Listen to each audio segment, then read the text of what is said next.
पुण्यामध्ये आपल्याला कल्पना आहे की विषारी दारूचे जवळपास 22 बळी त्या ठिकाणी गेले। एक प्रकारे आपल्याला काळीमा फासणारी अशा प्रकारची घटना आहे। 2 गुन्हे होते, दापोडी आणि हडपसर।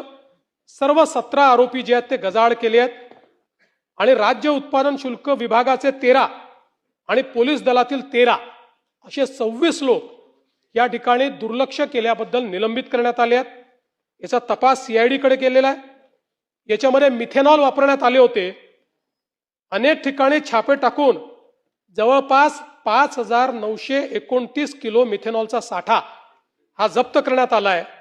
आणि आता निश्चितपणे आपण घटनेवर कारवाई तर करतो, पण त्यातनं काही शहाणपणी शिकलो पाहिजे।